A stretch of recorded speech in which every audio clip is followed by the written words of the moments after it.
এই মুহূর্তে বাংলার ঘরে ঘরে কোথা থেকে এত ক্রিপ্টো এক্সপার্ট চলে এলো আমি না বুঝতে পারছি না। তো সেই ক্রিপ্টো এক্সপার্টদেরকে নিয়ে আমার আজকে অনেক কিছু কথা বলার আছে, যে হঠাৎ করে এই ক্রিপ্টো এক্সপার্টগুলি এলো কোথা থেকে, বা তারা বিজনেস করছে, এত ইনকাম করছে, তো কি করে করছে, সেই সব নিয়ে আমার অনেক কিছু প্রশ্ন আছে, তোমাদের সাথে ডিসকাস করার আছে, আর তোমাদেরকে কিছু জিনিস বলারও আছে।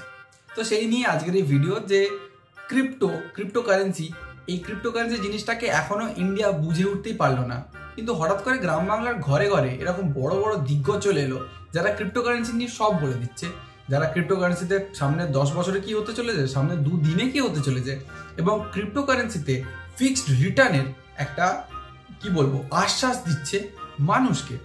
সেটা নিয়ে আজকে কথা বলার আছে। তো দেখো, আজ থেকে 2-3 বছর আগে অবধি ইন্ডিয়াতে এই ক্রিপ্টোকারেন্সির এক্সপার্টগুলো কিন্তু ছিল না। মানে গ্রাম বাংলার ঘরে ঘরে বলছি আমি, ঠিক আছে, শহর তো দূরের কথা, শহরে তো রাস্তার মোড়ে মোড়ে আছে, কিন্তু গ্রাম বাংলার ঘরে ঘরেও বেশ গজিয়ে গেছে। তো সেটা নিয়ে আজকে কথা বলার আছে, যে দেখো এই ক্রিপ্টোকারেন্সি ব্যাপারটাকে না আমরা যারা টেক ওয়ার্ল্ডের সাথে যুক্ত আছি অনেক দিন ধরে, তারা এখন অব্দি বুঝে উঠতে পারেনি ভালো করে যে ক্রিপ্টোকারেন্সির রিয়েল লাইফ এক্সাম্পল বা রিয়েল লাইফ অ্যাপ্লিকেশনটা কি হতে চলেছে। সোলানা কো-ফাউন্ডার যখন একটা পডকাস্টে স্পিচ দিচ্ছিল about the usage of cryptocurrency, বা ধরো যে ক্রিপ্টোকারেন্সির যে হোল্ডিংস টেক, যে ক্রিপ্টোকারেন্সি বানাচ্ছে তাদের কাছে কতটা থাকে, বা ক্রিপ্টোকারেন্সি কি করে ডিসেন্ট্রালাইজড সিস্টেম হয়ে যাচ্ছে, সেটার পিছনে অনেক কোয়েশ্চেন আমাদের মাথায় ঢোকেনি। আমি তোমাদের একটা ছোট্ট করে এক্সাম্পল দিচ্ছি। আমরা শুনেছি যে ক্রিপ্টোকারেন্সি ডিসেন্ট্রালাইজড, বাট যখন ডিসেন্ট্রালাইজ তার মানে তার কোনো ওনার নেই, তার মানে তার কোনো চেয়ারপারসন নেই যে টোটালটাকে কন্ট্রোল করতে পারে, এটা আমরা শিওর। তার সত্ত্বেও তাহলে সোলানা কোম্পানি যারা ওটাকে লঞ্চ করেছে তাদের কাছে প্রফিট কি করে ঢুকছে, তারা কি করে টাকাটাকে ট্র্যাক রাখছে যে এর কাছে এত আছে, এর কাছে এত আছে, তাহলে ডিসেন্ট্রালাইজড কি করে হলো? তো এই নিয়ে অনেক বড় বড় প্রশ্ন আছে, তো সেটা আমি সাইডে রাখছি, সেটা আমিও বুঝিনি ভালো করে এখনো, কারণ রিয়েল লাইফ এক্সাম্পল বা রিয়েল লাইফ অ্যাপ্লিকেশন ক্রিপ্টোকারেন্সি এখনো বেরিয়ে আসেনি। এটা জাস্ট একটা কারেন্সি হিসাবে শো করা হচ্ছে, সেটা দিয়ে কি কেনা বেচা হবে সেটা এখনো ফিক্সড নয়। এই মুহূর্তে ইউএস গভর্নমেন্ট বলে দিয়েছে যে ব্যাংকের ট্রানজাকশন টাকা মানে নর্মাল কারেন্সি আর ডিজিটাল কারেন্সি ক্রিপ্টোকারেন্সি দিয়েও করা যেতে পারে, অ্যালাউড, কিন্তু সেটা গোটা ওয়ার্ল্ড এখনো মেনে নিতে পারেনি।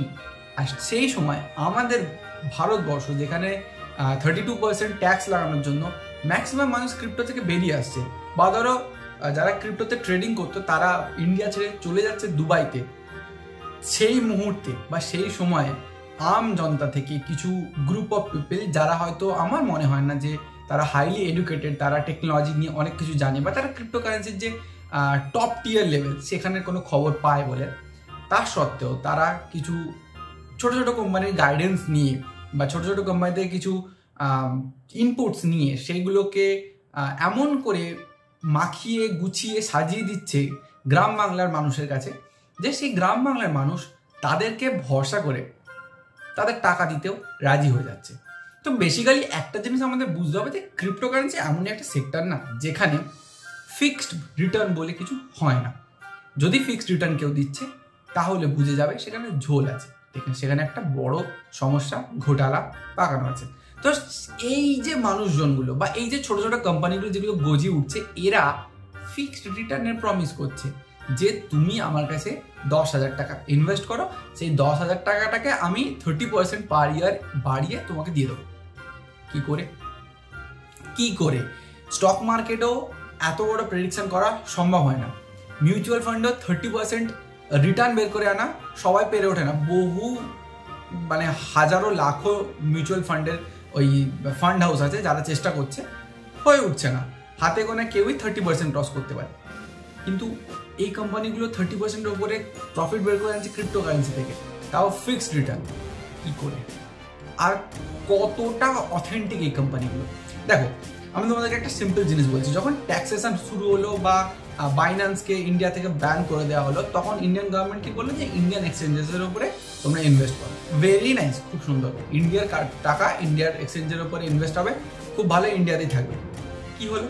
ওয়াজিরেক্স হ্যাক হয়ে গেল, 50% অফ দেয়ার স্টেক চলে গেল। 4,000 কোটি না 4 লক্ষ কোটির মধ্যে একটা টাকা ছিল, তার 50% ভ্যানিস্ট। সেটা কার গেল? আম পাবলিকের। সেই জন্য ওয়াজিরেক্স ইন্ডিয়া থেকে উঠে চলে গেল দুবাইতে। তো এই মুহূর্তে পড়ে আছে, আমি তো দেখতে পাচ্ছি হাতে গোনা কয়েকটা কোম্পানি, আর সেই কোম্পানিগুলো তবু রেপুটেড, তারা তবু গভর্নমেন্টের সাথে হ্যান্ড ইন হ্যান্ড হাত লাগিয়ে কাজ করছে। বাট এরা কারা?